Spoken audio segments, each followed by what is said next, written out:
Reconociendo que nacimos de Dios. Reconociendo que nacimos de Dios. La perfección del cuerpo por la madurez del amor es el nombre de esta serie en la que hemos venido desde inicios de este año. Y en este día el Señor quiere alumbrar nuestro entendimiento de esta verdad gloriosa que es el verdadero conocer. Por eso la semana anterior hablábamos de reconociendo que Jesucristo está en nosotros, y en la misma línea de conocer, reconocer, verificar, ver si somos o no somos, reconociendo que hemos nacido de Dios o reconociendo que probablemente no. Dios nos guarde de ese estado, y si alguno alcanza a ver en esta mañana: yo no he nacido de nuevo, yo no he nacido de Dios, pueda el Señor proveernos la vía al arrepentimiento por medio de su Espíritu Santo. Reconocemos a nuestro Padre Celestial, hoy Día de los Padres. Reconocemos al Padre Eterno, al Padre Perfecto, por el regalo de darnos también padres terrenales. Estamos agradecidos con Dios y llenos de honra en nuestros corazones por la vida de nuestros padres terrenales, porque Dios nos regala padres terrenales como un medio de gracia para conocer al Padre Eterno. ¿Por qué Dios da padres terrenales? Para que a través de esa experiencia podamos nosotros conocer al Padre Eterno. El Padre terrenal es una sombra o una figura o una señal que apunta al Padre de los espíritus, al Padre de nuestros espíritus.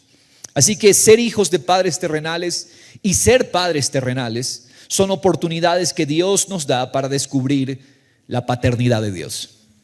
¿Por qué Dios te permite tener un padre? Y también lo contrario. ¿Por qué Dios quizás te inhibió de un padre terrenal? Todo se explica en que a través de esa experiencia, de su ausencia o su presencia, la presencia o ausencia de un padre terrenal, nosotros podamos descubrir y amar al Padre de las luces, al Padre de toda buena dádiva y de todo regalo perfecto, nuestro Dios. Amén. Pastor, ¿cómo es eso que la ausencia de un padre terrenal me permite conocer al Padre eterno? Bueno, mi hermano, porque entonces tú tienes una oportunidad que a otro no se le ha dado. A otro que quizás tiene su padre terrenal, se le dificulta poder ver en realidad a Dios como la fuente. Y muchas veces ponemos expectativas en nuestros padres terrenales pensando que ellos van a cumplir todas nuestras demandas. Ok, ese es quizás un impedimento del que tiene un padre terrenal, esperar de ese padre terrenal lo que solo Dios puede dar. Pero el que no tuvo el Padre terrenal, en cambio, tiene la oportunidad de enfocar solo en Dios, el Padre de nuestros espíritus, todo afecto, toda expectativa. Así que en realidad, también la ausencia de un Padre terrenal es una oportunidad que Dios nos da, un medio de gracia para conocer al Padre perfecto, al Padre eterno. Así que honramos a esos vasos llamados padres terrenales, que son el instrumento que Dios ha utilizado para que podamos estar más dispuestos al obrar de Dios como Padre. Se les llama a los hijos a honrar a sus padres. ¿Por qué? Porque el hijo que no sabe honrar a su padre, mucho menos va a poder honrar a Dios. Por eso lo dejó en la lista de sus 10 mandamientos. El decálogo está allí: honra a tu padre y a tu madre. Porque el hijo que no aprende a honrarlos tampoco va a honrar a Dios. Por eso Dios lo dejó allí como un ayo, como un tutor que nos conduzca a la honra del Padre eterno. Así que, mis hermanos, todos aquellos que han recibido a Jesús recibieron el derecho, dice Juan 1:12, el privilegio, el derecho, la potestad de ser llamados hijos de Dios. Tenemos a Dios como Padre. El Padre eterno nos engendró como hijos en su Hijo Jesucristo. Qué dicha, mis hermanos. Y ahora portamos la naturaleza del Padre. ¿Cuál es la naturaleza del Padre? Vamos a verlo en primera de Juan 4:7. La naturaleza del amor. El fruto que Dios produce en los hijos es la naturaleza del amor. Portamos el fruto del amor.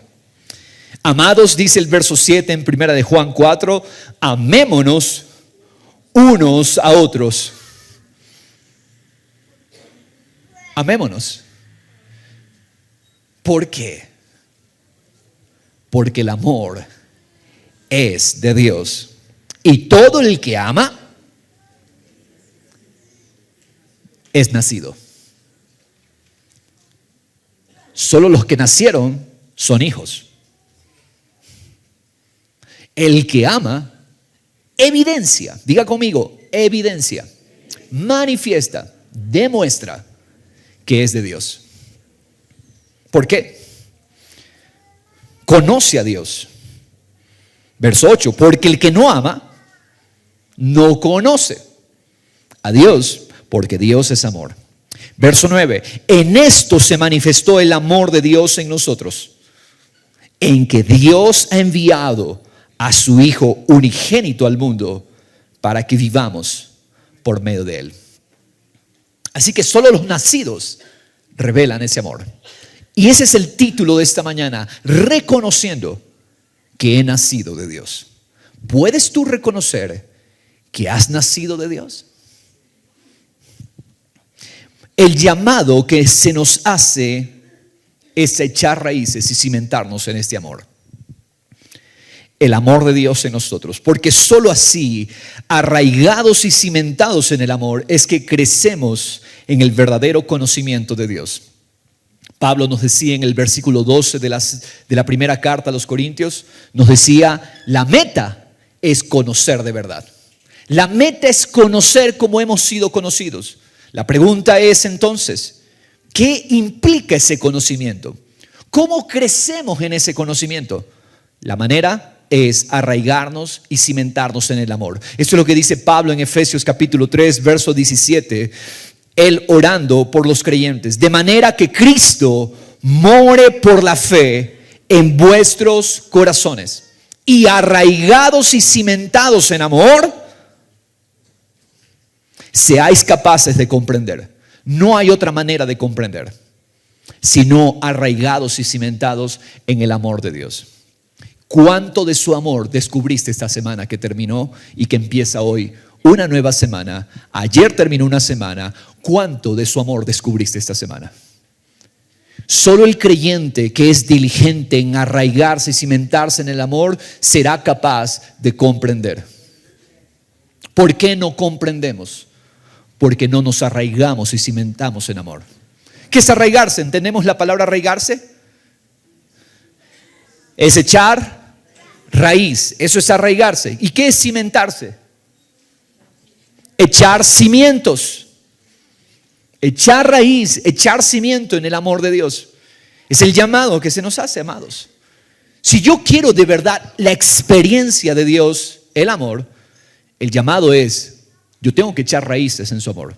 Los problemas te susurran, echa raíz en mí, echa raíz en mí. Los afanes te susurran, echa raíz en el afán. Los pendientes, las urgencias, los objetivos, todos ellos susurran y te convencen, te seducen para que tú te arraigues en problemas. Las heridas del pasado te están tentando diariamente para que tú te arraigues y eches raíz en herida, dolor, pasado, miseria. Por eso es que no se ve la experiencia de Dios. Pero aquel que entiende que nuestro llamado es arraigarnos, no en problemas, no en pasado, porque la cruz acaba con todo eso, sino arraigarnos en su amor, entonces esa persona comprende a Dios el amor. Esa persona descubre con todos los santos, dice, cuál es la anchura, la longitud, la altura y la profundidad. Es un amor multidimensional. Varias dimensiones de este amor que tú no puedes decir, oh, ya lo conozco. No podemos jamás decir, terminamos de conocerlo.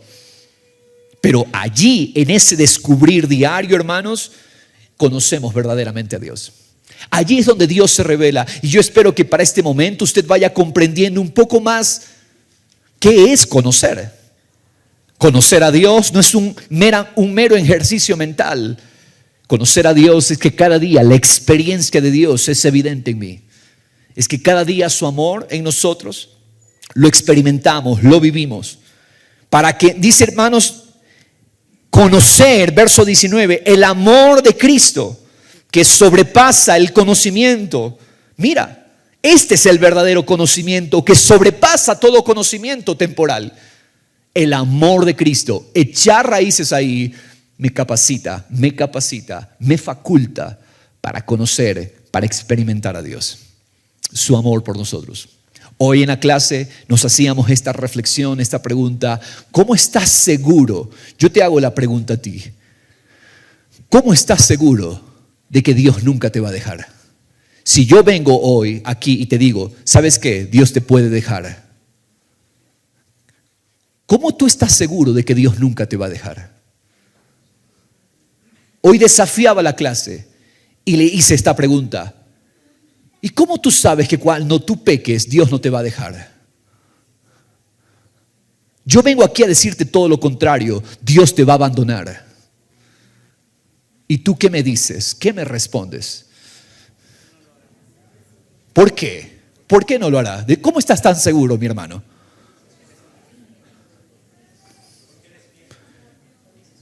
Pero si Dios envía a los pecadores al infierno, está siendo fiel a su justicia.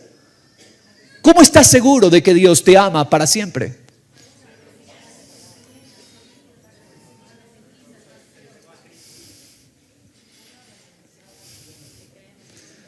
Pero también Dios es fiel y justo condenando a los pecadores y transgresores.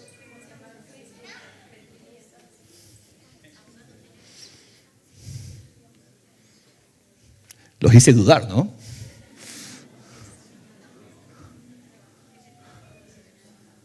Su respuesta tiene que ser convincente, clara, precisa.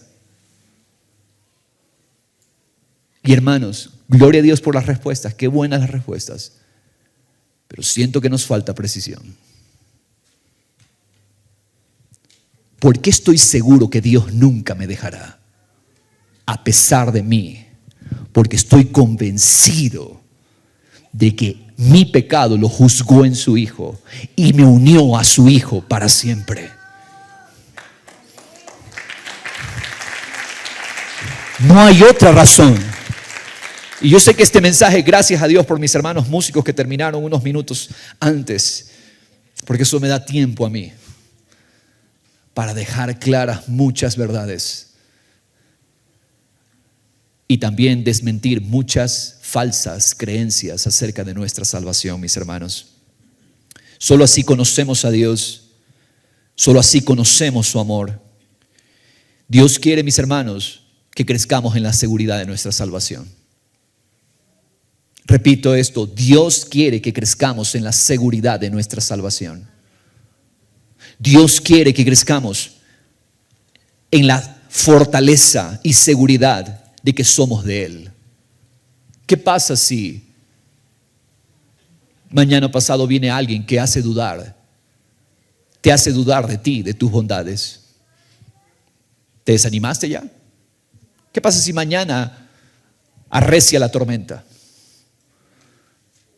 ¿Tu fe es así de frágil que la tormenta la mueve? ¿Dónde está la seguridad de tu salvación? Amén, mis hermanos. Miren lo que dice Pablo a Timoteo en 2 Timoteo 1:12. Podamos decir como Pablo en medio de las dificultades: sufro estas cosas, pero no me avergüenzo, porque yo sé en quién he creído y estoy convencido de que es poderoso para guardar mi depósito hasta aquel día.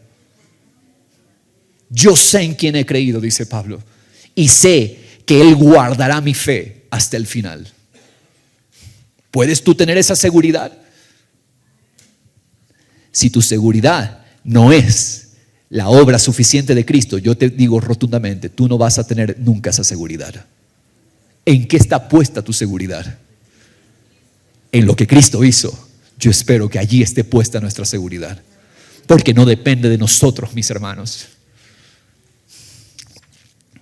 El propósito, por lo tanto, de este mensaje esta mañana es esa convicción de que Dios es poderoso para guardarnos en la fe.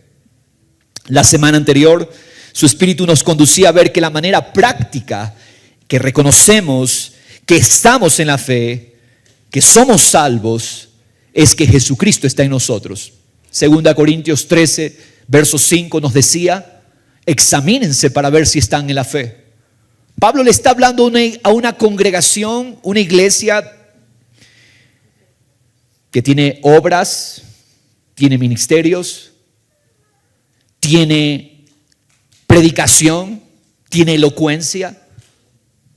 Pero Pablo les dice: examínense, Corintios, para ver si realmente ustedes son de Dios. Examínense, porque la evidencia, dice este verso, es que Jesucristo está en ustedes. ¿Quién se ve en tu vida?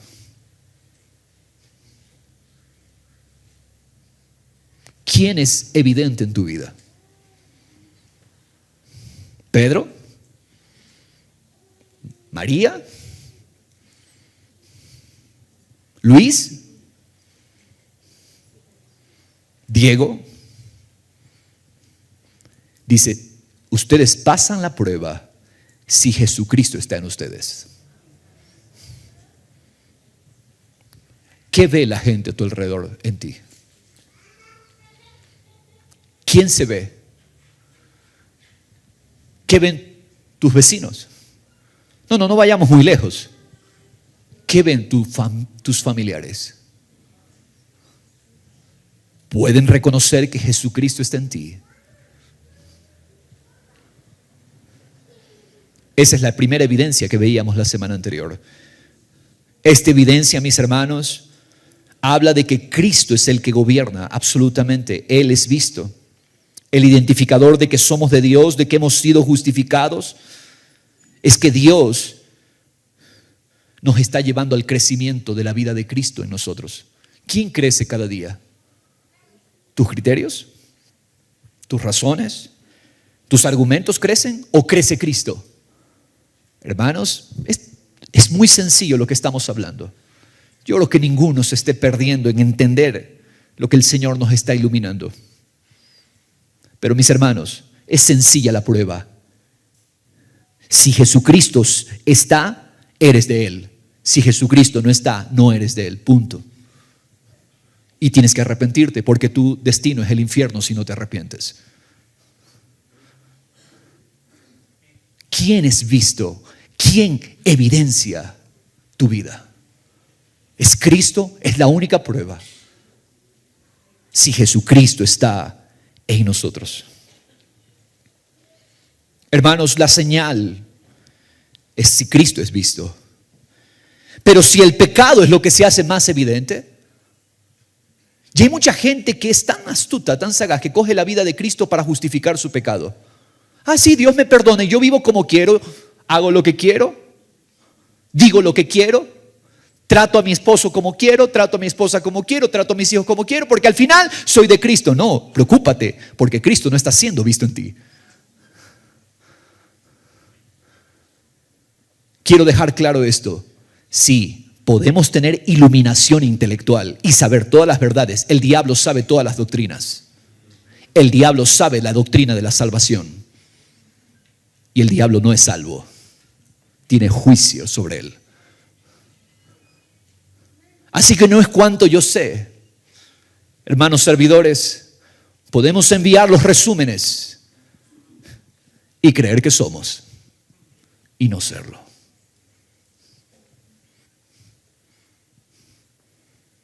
Aquí la pregunta es: ¿Cristo está siendo visto en mí?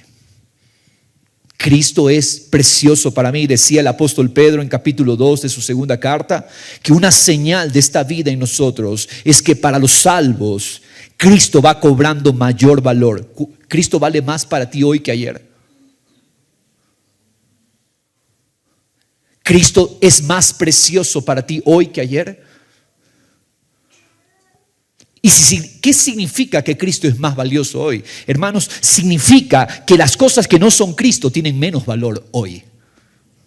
Cristo crece en valor y lo que no es Cristo tiene menos valor para mí. Lo aborrezco cada día más. Si Cristo se va haciendo más precioso, lo que no es Cristo lo voy aborreciendo. Por ejemplo, si Cristo es más precioso hoy para mí, hoy aborrezco más el enojarme y el airarme que ayer. Porque amar a Cristo como precioso significa que aborrezco las cosas que son contrarias a Él. Amar a Cristo más hoy significa que hoy aborrezco más la falsedad y la mentira que ayer. Amar a Cristo más hoy, que Cristo sea más precioso hoy, significa que hoy aborrezco más la deshonestidad que ayer. Hoy aborrezco el pecado más que ayer, porque Cristo tiene un nuevo valor hoy para mí. No hay tal cosa. Sí, Cristo es precioso, pero el pecado sigue siendo precioso. No, crecer en el valor de Cristo significa que el pecado lo aborrezco más hoy. Es la evidencia de que estamos en Cristo.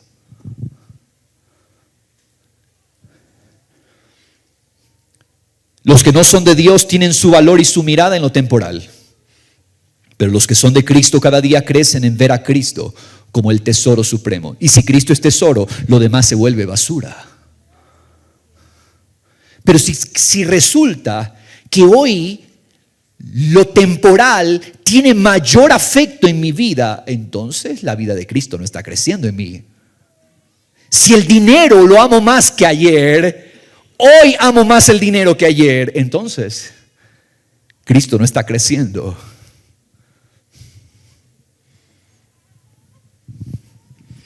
Si hoy amo más lo temporal, Cristo no está siendo visto. Probablemente Cristo ni siquiera está allí. ¿Cuánto valor de Cristo tiene hoy para nosotros? Hermanos amados, la obra de salvación es tan poderosa que modifica nuestros afectos y valores. ¿Qué hace la salvación? Modifica nuestros afectos y valores. Cambia, los transforma. Los que son de Dios están creciendo cada día en el valor que dan a Cristo. La señal de esta obra en los salvos es que Cristo es precioso. Me encanta la simplicidad de la palabra. Le preguntas a la palabra, ¿cuál es la marca? ¿Cuál es la evidencia de uno que está en Cristo? Y la palabra te responde, que Cristo es más precioso cada día. Hazte esa pregunta. ¿Cuánto valor tiene Cristo hoy? ¿Más que ayer? ¿O te sientes más frío que ayer? Y no estoy hablando del clima. En tu corazón, ¿hoy estás menos apasionado que ayer? ¿De dónde sacamos esa mentira de que conforme van pasando los años vamos perdiendo pasión? Yo veo todo lo contrario en los apóstoles. Conforme van pasando los años, se vuelven más apasionados por Dios, al punto que están dispuestos a entregar hasta sus vidas por Él. La pasión, señal de que eres de Cristo, la pasión va creciendo. Yo evangelizaba cuando estaba en el primer amor. Yo limpiaba, yo colaboraba cuando estaba en el primer amor. Ya ahora ya no. No. Preocúpate. Porque la señal de los que son de Cristo es que están creciendo en pasión. El deseo nos consume. El fuego de Dios nos consume. Decía Jesús, citando al salmista, el celo de Dios de tu casa me consume. Sí, hermanos, hay dificultades, pero la pasión crece cada día. Es señal de que somos de Cristo. ¿Significa que no vendrán valles? Van a venir valles. Pero el valle, escúchelo y anótelo, el valle es temporal.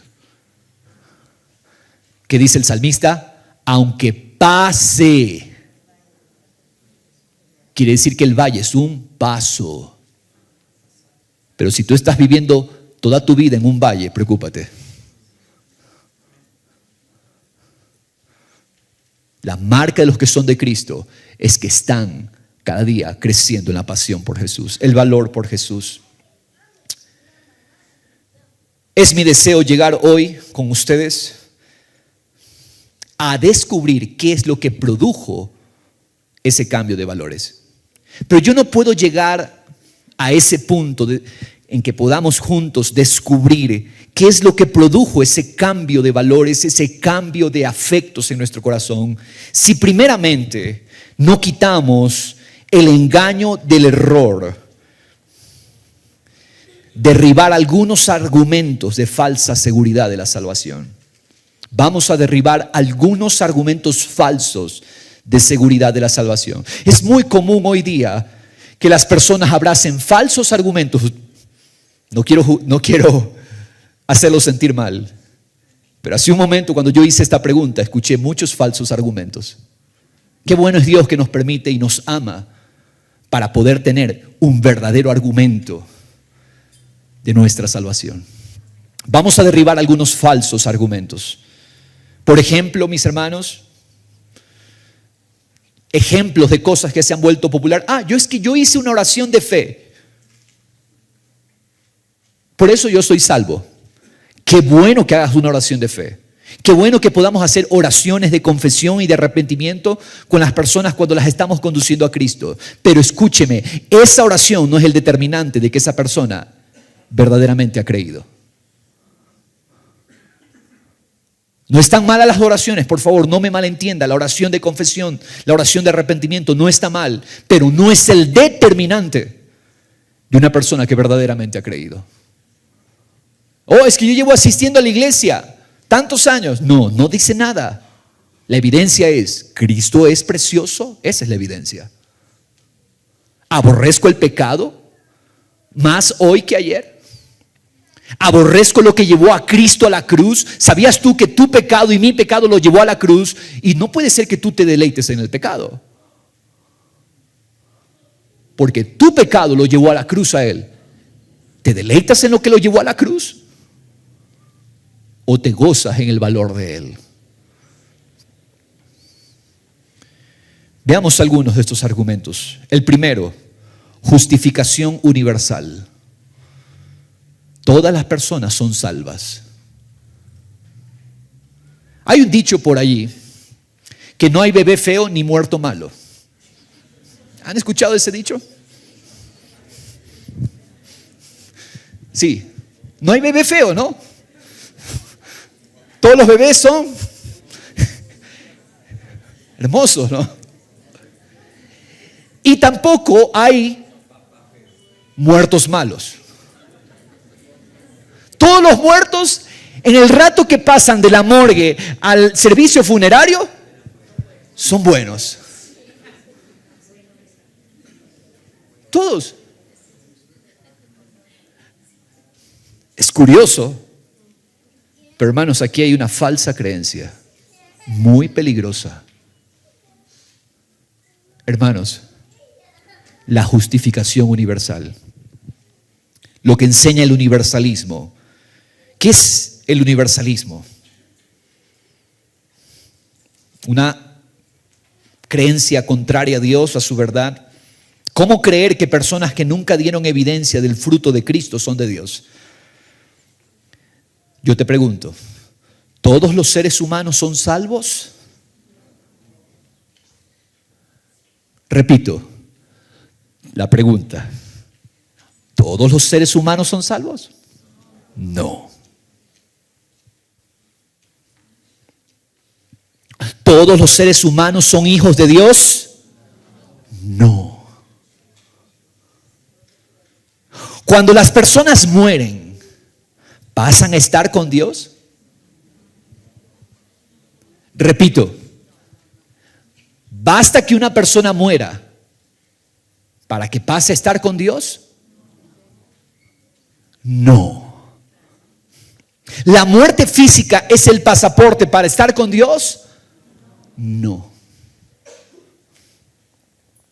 ¿Toda persona tiene asegurado que estará con Dios por el solo hecho de morir físicamente?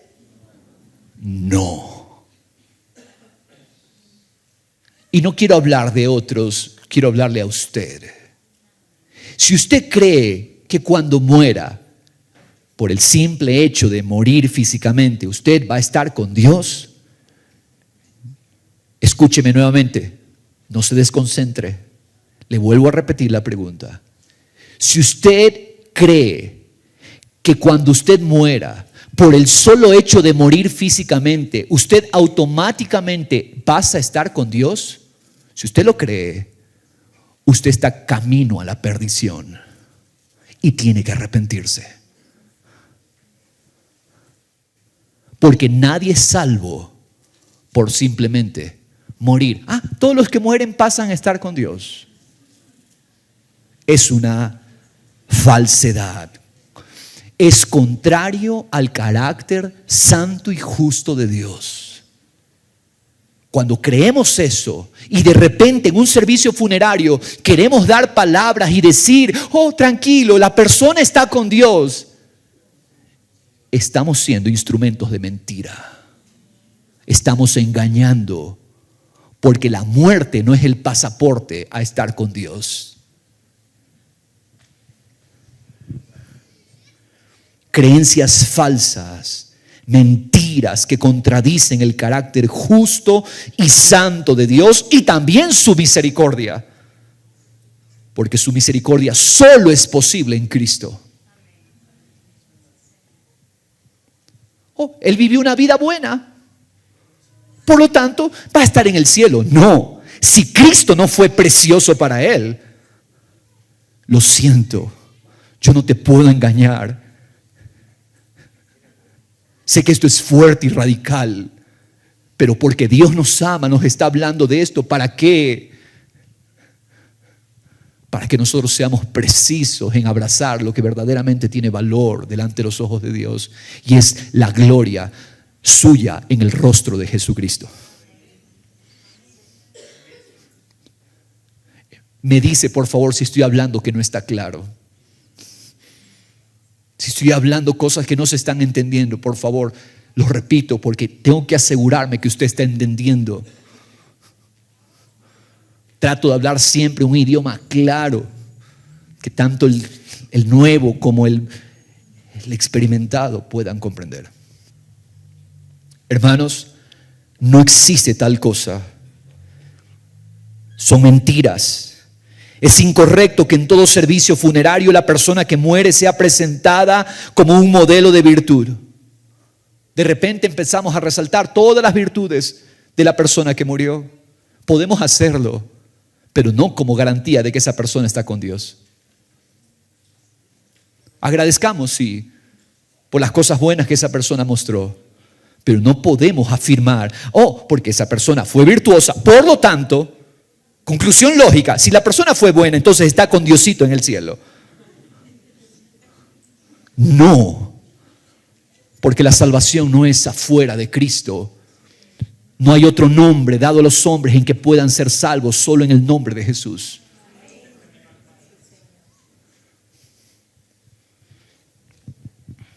Ningún pecador se transforma. Ningún ser humano pecador se transforma al pasar de la morgue al cementerio en un ser justo ante Dios. ¿Acaso la morgue y el cementerio tienen el poder de justificar? Nadie cuando muere por morir simplemente se vuelve justo. Es un error, es incorrecto, mis hermanos. El escritor a los Hebreos en 9:27 declara: está decretado que los hombres mueran una sola vez y después de esto, el juicio. Hay una rendición de cuentas después de la muerte. No es automático. Se va a ver tu justicia. La persona muere y se analiza automáticamente cuál fue su justicia. Si fue tu justicia propia, perdición eterna. Pero si fue la justicia de Cristo, la que se te imputó, la que se te dio, entonces y solo entonces, eternidad con Dios. Por eso es que necesitamos regresar al valor de lo precioso que es Cristo, hermanos amados. Esa mentira de que los seres humanos son justificados en la muerte física tiene tanta aceptación y, hay que decirlo, la religión tradicional es lo que predica. Justificación universal. Es un error, es una herejía contraria a la naturaleza justa de Dios. Pero es tan popular. ¿Por qué es tan popular la justificación universal? ¿Sabe por qué? Porque el ser humano que no se ha entregado a Cristo como único medio de justificación no quiere ser responsabilizado por sus pecados. ¿Por qué creemos la justificación universal? ¿Por qué el mundo cree la justificación universal? Porque es más fácil creer de que Dios no me va a pedir cuenta de mis pecados. Es más fácil hacer aquello. El universalismo, que todos serán salvos, es falso. Primer argumento derribado. Justificación universal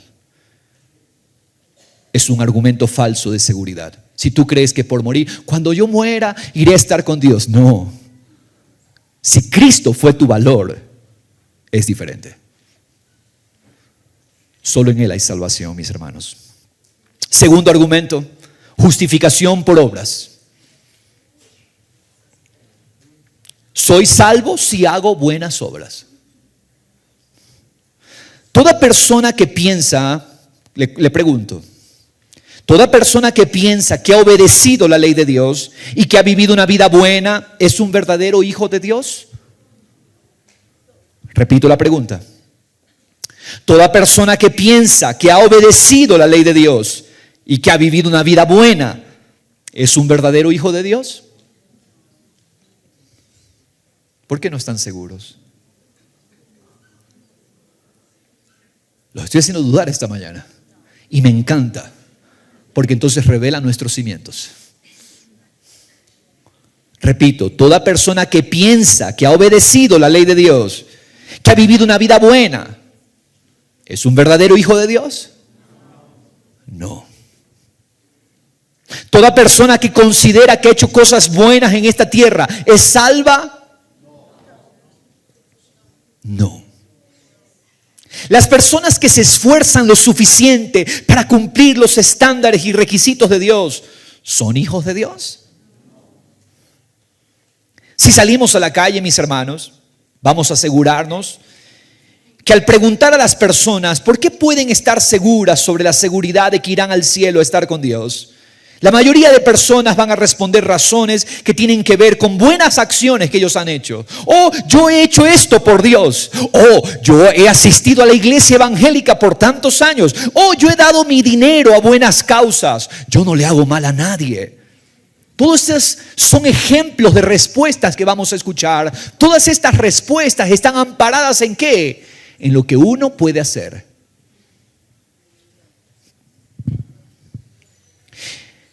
Sin embargo, esto es un error.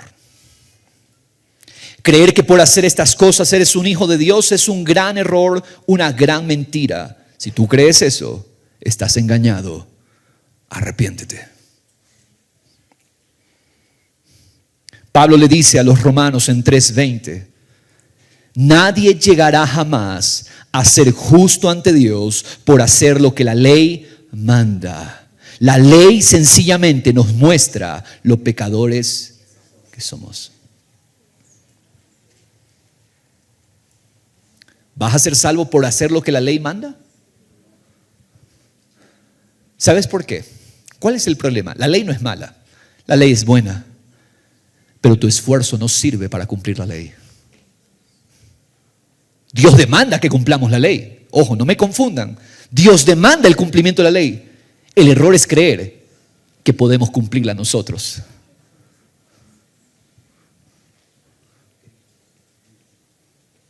Porque solo hubo uno que la cumplió. Es Cristo. Y ahora yo hago valioso a Cristo para que Cristo viva su vida cumpliendo la ley a través de mí. Me rindo a Cristo ¿para qué? Porque Cristo es el cumplimiento de la ley. La ley no ha pasado. Cuidado con creer, oh, la ley pasó. Ese argumento falso o ese silogismo falso, ese razonamiento falso. Oh, la ley pasó, ahora entonces estamos en la gracia. No, La ley no ha pasado, porque decir que la ley pasa es decir que Dios pasa. Lo que significa, o lo que se trata de decir, es que el esfuerzo no alcanza para la ley.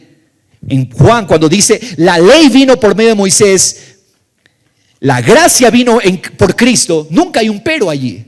Muchos leen, la ley vino por Moisés, pero la gracia vino a través de Jesús. No, estamos leyendo mal. Si hay un pero en su traducción, está incorrecto. La ley vino por medio de Moisés, es decir, el estándar de la voluntad de Dios fue revelado a través de Moisés. Ahora, en Cristo tenemos la gracia para ese estándar. ¿Entendemos la diferencia? No es que ha pasado, sino que Cristo es el cumplimiento de esa ley perfecta en nosotros.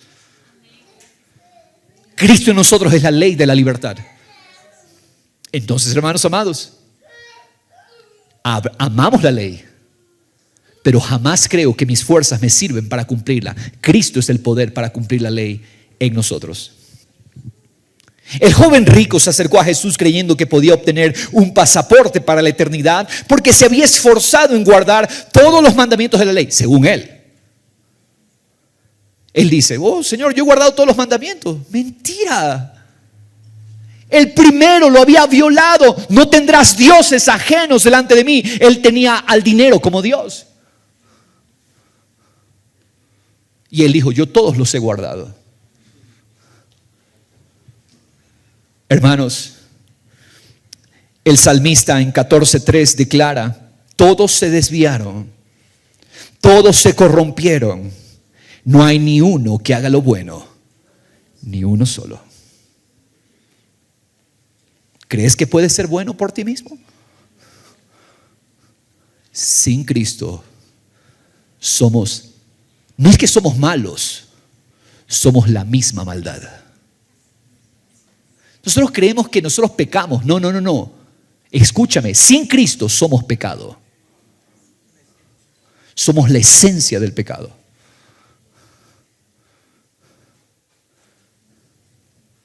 No es que hacemos cosas malas. No. Tú no hacías cosas malas. Tú eras la maldad misma. Porque aborrecíamos la gloria de Dios. Así que estamos derribando argumentos. Si tú creías que en el pasado eras una persona común, no era tan malo, bueno, arrepiéntete. Porque Cristo te trae la convicción de que en el pasado, si no hubiera sido por Cristo, éramos maldad en esencia, pecado en esencia. Quiere decir, hermanos, que a los ojos de Dios todo ser humano nace malo y corrompido espiritualmente, aunque haga buenas obras. Ahora, yo quiero aclarar algo aquí, hermanos. No es que las buenas obras sean malas, no me malentiendan. En realidad, cuán necesario se hace que todas las personas en una sociedad actúen correctamente y hagan lo que es bueno. Las personas deberían hacer lo que es bueno. Se estimula, de hecho, la justicia de un gobierno tiene como papel castigar al que hace lo malo y proteger al que hace lo bueno. Ese es el papel, el único papel, de hecho, que tiene bíblicamente un gobierno. Por lo tanto, hermanos, las obras no es que son malas, son buenas las obras buenas. Es bueno estimular el buen comportamiento en una sociedad. El problema no son las obras buenas como tal, el problema es el corazón del hombre. ¿Cuál es el problema? El corazón del hombre. ¿Por qué razón? Porque en el corazón del hombre la motivación interna para hacer lo bueno no es Dios, no es Cristo. ¿Por qué la gente se porta bien? Porque piensa que portándose bien, entonces, bueno, ya no voy a ser castigado. Me porto bien porque entonces la justicia no me va a condenar. Me porto bien porque entonces me he dado cuenta que portándose bien, la familia está bien. No soy infiel a mi esposa. ¿Por qué? Porque si soy fiel a mi esposa, entonces mi esposa va a estar tranquila y me va a dejar de molestar. Me porto bien, ¿para qué? Para darles un buen ejemplo a mis hijos. ¿Cuál es el peligro sutil que vemos en todas estas razones para portarse bien? Que es uno mismo, que el motivo no es Dios. ¿Por qué tú eres fiel? Porque ese es el poder de Cristo en ti. Y Cristo aborrece la infidelidad. ¿Entendemos esto? El mundo hace buenas obras y no están malas buenas obras. De hecho, que la justicia castiga al que se porta mal en la sociedad. Pero el motivo no es la gloria de Dios en el rostro de Cristo. El motivo son salvar su pellejo. Miren, yo le cuento 4 motivos por los que la gente se esfuerza por hacer cosas buenas. 4 motivos que no son Dios, que no es la gloria de Cristo. ¿Sabe por qué las personas se portan bien? Para sentirse bien con ellos mismos. Las personas se esfuerzan por hacer cosas buenas. ¿Para qué? Para callar culpa en sus conciencias. Porque cuando se portan mal, se sienten reprendidos en sus conciencias. Entonces, acallan la culpa. ¿De qué manera? Vamos a portarnos bien esta semana. Tercera razón, para reconocimiento propio, para su propia gloria. ¿Para qué? Para que la gente los reconozca. Oh, qué bien te portaste hoy. Yo creo que allá afuera hay buenas familias con buenos modales, con buenos valores. ¿Y cuál es el motivo para portarse bien? Bueno, para ser reconocidos por los demás, para tener cierto estatus social, para que la gente los admire. Pero no es la gloria de Dios en Cristo el motivo de sus corazones. Cuarta razón, ¿por qué las personas se esfuerzan por hacer cosas buenas? Para ganar algo para sí mismos, para sacar una ganancia para uno. El motivo de sus buenas obras no es la gloria de Dios en su Hijo Jesucristo. Y es por eso que estas obras son insuficientes y no sirven para darnos aceptación delante de Dios, porque no llevan el amor y la gloria de Dios. Toda obra que no es en Cristo, toda obra que no es por causa de Cristo, escúchame bien, amado hermano, es un trapo de inmundicia ante los ojos de Dios. Un trapo sucio. ¿Quiere la palabra original? Un trapo menstrual. Toda obra que no es motivada por el poder de Cristo. Y tú los ves, son buenas personas, socialmente aceptables. Pero ante los ojos de Dios, toda justicia propia es inmundicia. Por lo tanto, mis hermanos, podríamos hacer cosas buenas y portarnos muy bien, pero ninguna de estas obras tiene el poder para salvarnos. El único verdadero motivo para las buenas obras es un corazón completamente rendido a Dios, porque Jesús declaró que el mandamiento fundamental es: escucha, Israel, el Señor nuestro Dios, el Señor uno es, y amarás al Señor tu Dios con todo tu corazón, con toda tu alma, con toda tu mente y con toda tu fuerza. Es imposible amar a Dios así. Hubo uno que solo pudo amar a Dios así, y ese es Cristo. Por lo tanto, si ese es el primer mandamiento, si ese es el mandamiento fundamental, y solo Cristo pudo cumplirlo, ¿cómo creo yo que con mis fuerzas podría cumplir lo que Dios exige? Nadie puede escuchar, como dice aquí, escucha al Señor.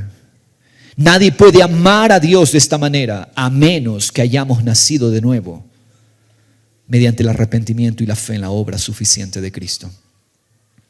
Ahora yo quiero explicarle, mis hermanos, por qué el estándar de obras es engañoso. ¿Por qué es engañoso el estándar de obras? Lo es, hermanos, debido a la tendencia de compararnos con otras personas que no son tan buenas como nosotros. ¿Cómo es que usted se decía de usted mismo que era una persona buena? Porque usted, cuando se comparaba con otro que no era tan bueno como usted que decía: no soy tan malo, ¿no?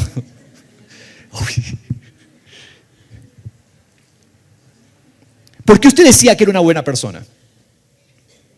Porque cuando se comparaba con el vecino que le pega a la esposa: no, yo no he hecho eso, yo no soy tan malo. ¿Cuál es el peligro? La comparación. ¿Por qué decíamos que no éramos tan malos? Por la comparación. Entonces te comparas, claro, te comparas con el Fito, Oh, yo soy bueno. Ay, qué alivio. Yo no soy tan malo como ese. ¿Cuál es el peligro? ¿O por qué se genera esta falsedad, esta falsa creencia? ¿Por qué? Porque nos comparamos con otros que no son tan buenos como nosotros. El problema es que tú no tienes que compararte con los demás para ver qué tan pecador eres. Tú tienes que compararte con Dios. Y cuando te comparas con el estándar de Dios, dime tú si sigues siendo tan bueno como creías. ¿Eres tan bueno? Te voy a preguntar, ¿eras una buena persona? Absolutamente.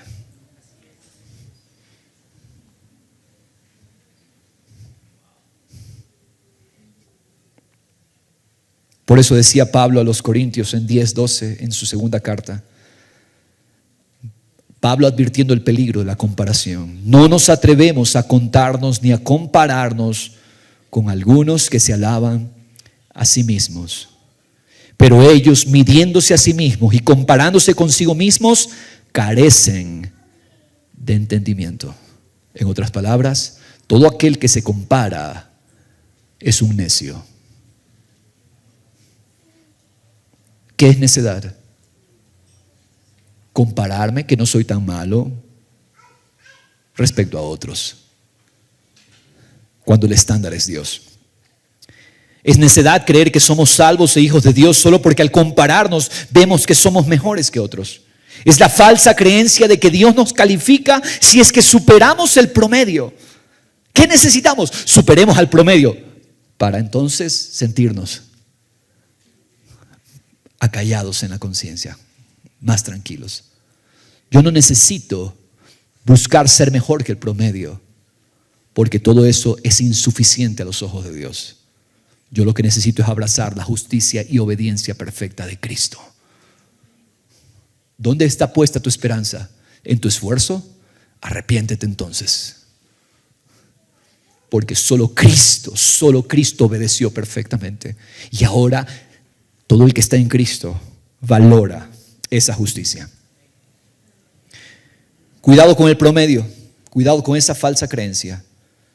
Porque como el promedio no adultera, como el promedio no roba, como el promedio no es tan infiel, entonces yo soy igual o mejor que el promedio. Conclusión lógica, Dios me ama. A ver, el promedio miente. El promedio mira cosas que no debe ver. Por lo tanto, yo soy mejor que el promedio. Conclusión, Dios me ama. Falso. Cuidado con ese razonamiento. No te compares con el promedio. Oh, yo soy como las personas que se reúnen aquí. No. Ese no es nuestro estándar de comparación. Es Cristo. Y cuando veo tan alto estándar, Señor, pierdo toda esperanza en mí. Cristo, me abandono en tu justicia. Abandono en tu poder. Cristo cada día se vuelve más y más precioso para nosotros. Tercer argumento que vamos a derribar, falso. Justificación por ritos. Soy salvo si cumplo con ciertos ritos y sacramentos. Le pregunto a usted, toda persona que ha cumplido con un rito o sacramento, o sacramentos, o ritos en plural, o que es parte de una iglesia, le pregunto, ¿es salva? ¿No está seguro? Repito, toda persona que ha cumplido con un rito o sacramento, o sacramentos, es parte de una iglesia, o que es parte de una iglesia, le pregunto, ¿es salva? No. Toda persona que se bautizó, ¿significa que lo hizo genuinamente y entonces es hijo de Dios? No. ¿Toda persona que forma parte de una iglesia es salva por pertenecer a la congregación? No. ¿Toda persona que participa de la cena del Señor significa que es de Dios? No. Los fariseos, mis hermanos, eran cumplidores de los ritos y los sacramentos del Antiguo Testamento. Y aún así Jesús los condenó porque todo eso era solo una apariencia. Jesús condenó a los fariseos por una apariencia. Ahora yo le pregunto a usted, ¿son malos los ritos y los sacramentos? No está seguro. Eso también me preocupa. Los ritos y los sacramentos no son malos. De hecho, el bautismo en agua, la imposición de manos, la cena del Señor, la oración, la confesión, son medios de gracia a través de los cuales participamos de las realidades de Cristo para su iglesia. No son malos los ritos, no son malos los sacramentos. Son necesarios como ejercicios espirituales para tener una mayor comprensión de Cristo y su obra.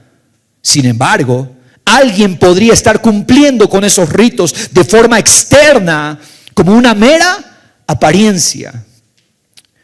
Por lo tanto, cumplir ritos no necesariamente me salva. Cumplir ritos y sacramentos no garantiza que esa persona sea salva. Hemos derribado algunos, no son todos los argumentos de falsa seguridad de la salvación. Ahora yo quiero que juntos descubramos una nueva evidencia sencilla pero profunda de que nosotros somos de Dios. ¿Cuál es la señal de que somos de Dios y que somos salvos? Nacimiento espiritual. Punto. El que ha nacido de Dios es de Dios. Se acabó el mensaje. ¿Cómo sé que tú eres humano? Porque sé que naciste. Nadie viene de otra manera que no sea por engendramiento. Ahora, ¿cómo yo sé que eres de Dios? ¿Cómo puedo reconocer que yo soy de Dios? Sencillo. Nací de Dios.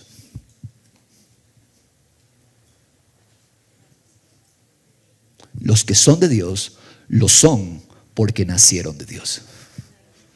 Repito, la verdad sencilla pero profunda. Los que son de Dios lo son porque nacieron de Dios.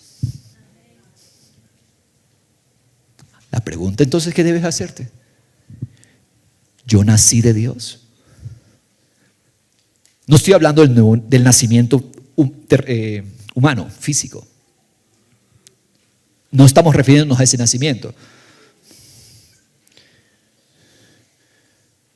Estamos refiriéndonos al nacimiento espiritual. ¿Cómo es que Cristo vino a morar en nosotros? ¿Cómo es que paso de una vida de tinieblas rechazando a Dios a una vida de luz donde ahora Cristo me gobierna? ¿Cómo se da ese cambio? Antes tinieblas, ahora luz. Lejano a Dios, ahora Cristo habita en mí. ¿Cómo se dio eso? ¿Cómo sucede aquello? Nacimiento espiritual. Punto. El único hecho que hace efectiva la salvación es el nacimiento espiritual. Los que están sin Dios lo están porque están muertos espiritualmente. Su espíritu está muerto. Y la única manera de participar de la vida de Dios es mediante nacimiento. También la Biblia le llama al nacimiento espiritual la regeneración. Anote, esta es otra palabra para lo mismo. El nacimiento espiritual es la regeneración.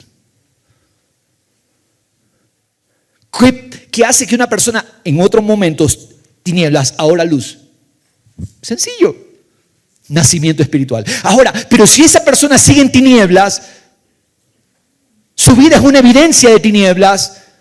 Cristo no es precioso. ¿Cuál es la conclusión? Sencilla. No ha nacido de Dios.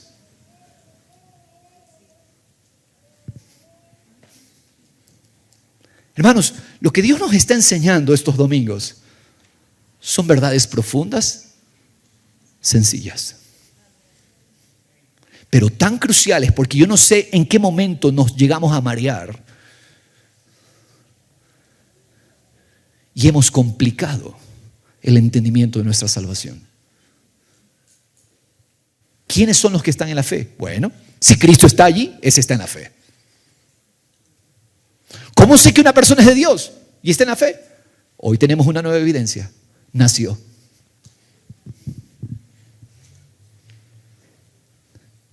Por lo tanto, si tú estás lidiando con tus hijos, busquen a Dios, amen a Dios, sirvan a Dios. ¿Cuál es la conclusión probable? No han nacido de Dios. Si tú estás lidiando con un familiar, una persona, un esposo, una esposa, que no da evidencias de Dios,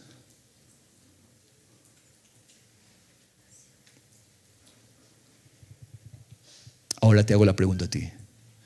Si tu vida no está mostrando a Cristo, ¿cuál es la conclusión? Probablemente no has nacido de Dios. Es necesario que nazcas de Dios.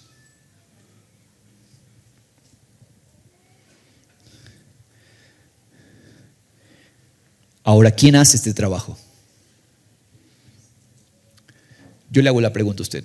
¿Usted está aquí físicamente hablando porque usted pidió nacer en este mundo? ¿Cuántos aquí levantan la mano los que pidieron nacer?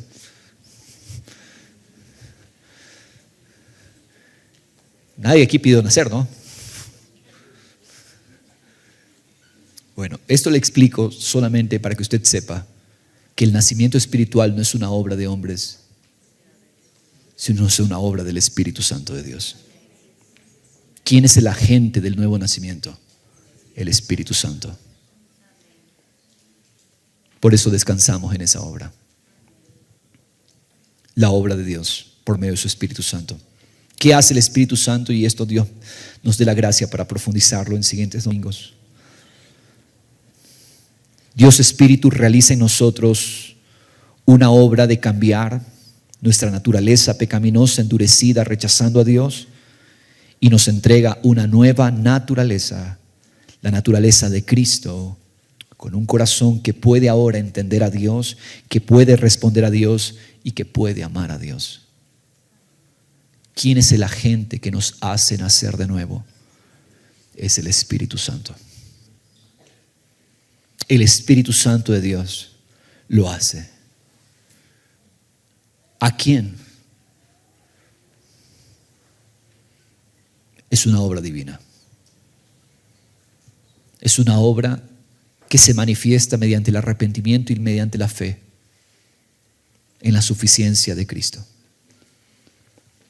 Nicodemo vino a Jesús a hablarle de Dios. Interesante, ¿sabes que Nicodemo vino a Jesús a hablarle de Dios? Pero Jesús se aseguró de dejarle claro a Nicodemo que la única manera de comprender a Dios y conocer a Dios y participar de Dios es naciendo espiritualmente. Nicodemo viene a Jesús, le dice: Señor, sabemos que las obras que tú haces no las podría hacer nadie a menos que Dios esté con él.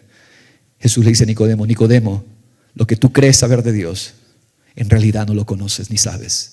Porque para conocer a Dios se necesita nacer de nuevo. Sencillo, me encanta lo sencillo de Jesús. La gente puede hablar de Dios mucho, como Nicodemo. La pregunta es: ¿naciste de nuevo? Hay una evidencia rotunda a gritos que nadie puede callar. Tu presencia física aquí me dice definitivamente que hubo un nacimiento una vez en tu vida, físico.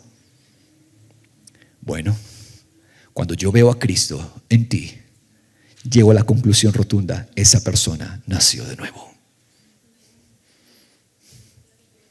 ¿Quién se ve en ti? Es Cristo. No, yo no estoy diciendo tu imitación de Cristo, no. Porque se nota la imitación. Se nota lo que es forzado, se nota lo que es apariencia. Pero la vida tú no la puedes negar. Podríamos coger un cadáver, lo maquillamos, lo vestimos, le ponemos ropa bonita, le ponemos color y lo sentamos allí. Y usted pasa por ahí y usted no se da cuenta que es un cadáver. Porque usted se acerca a saludarlo. Hermanos, salúdense unos a otros. Usted lo saluda.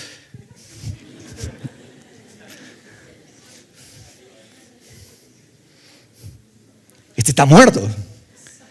Es una buena imitación,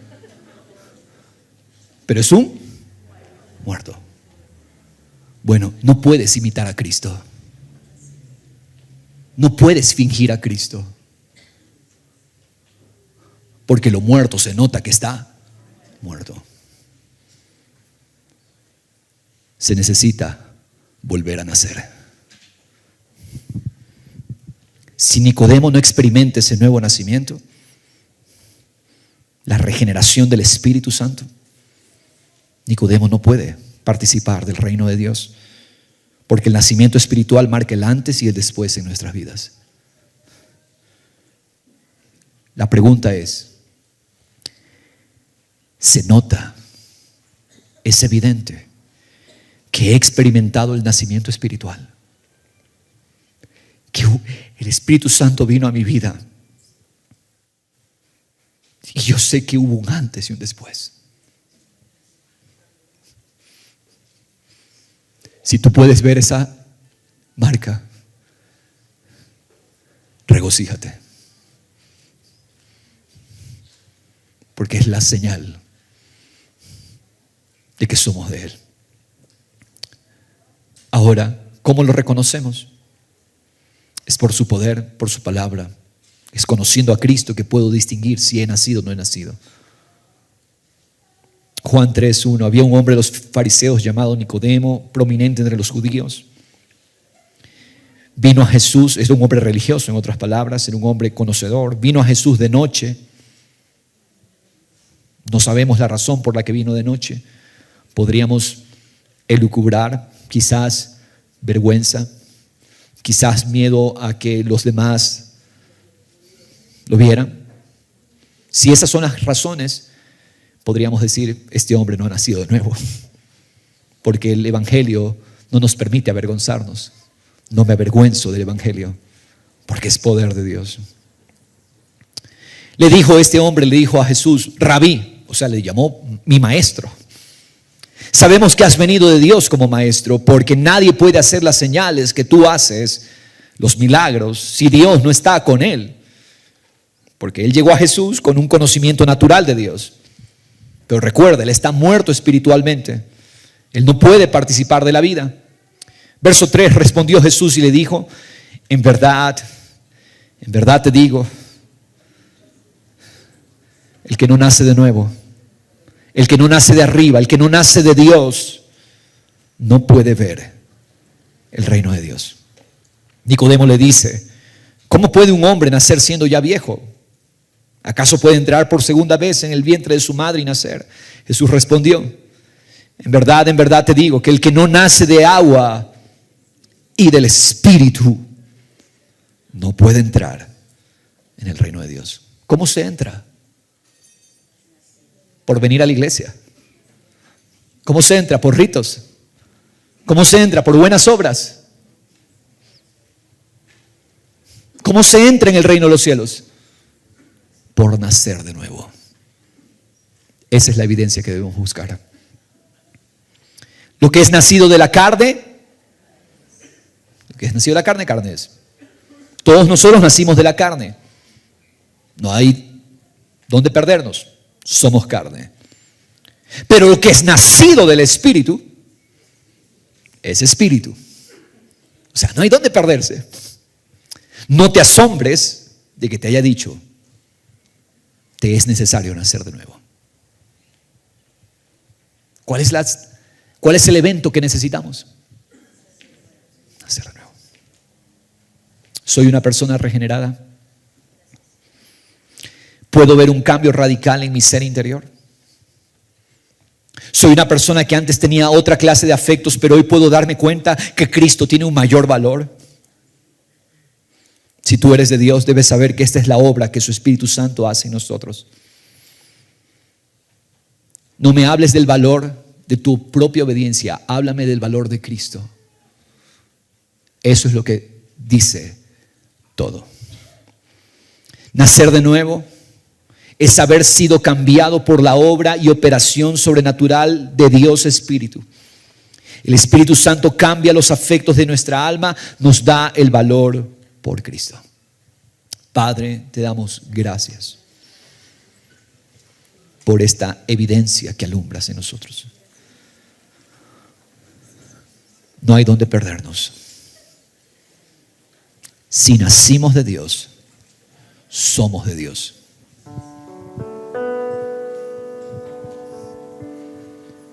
Y se nota.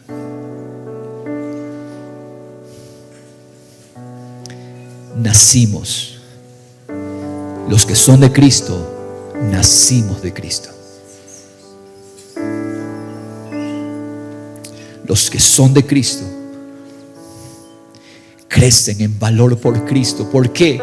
No es algo forzado, no es algo que tratamos de imitar, sino que la nueva naturaleza de este nuevo nacimiento nos da un valor por Cristo glorioso, eterno. Señor, yo sé que tú estás trayendo definición a este cuerpo y estás quitando, Señor, toda esperanza en lo que no es Cristo para poner la esperanza en Cristo y su obra terminada. No hay esperanza aparte de la persona gloriosa y hermosa que es Cristo.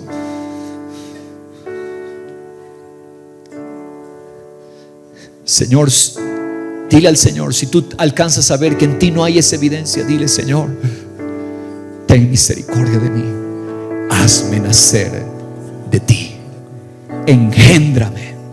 Si alcanzas a ver tu condición perdida, dile al Señor, clama. Yo no lo puedo hacer por ti, es tu clamor. Dile al Señor: engéndrame de Dios, engéndrame de Dios, hazme nacer de Dios. Qué sencilla, entendible es tu palabra para el corazón que se dispone, Señor. Si nacimos de Cristo, será evidente Cristo en nosotros. ¿Cómo llegamos a eso? Mediante arrepentimiento, mediante la fe, el rendirnos, el depositarnos en Cristo. Tú te preguntas: pastor, ¿cómo nazco de nuevo hoy? Pon tu confianza en que Cristo obedeció perfectamente cuando tú no pudiste obedecer.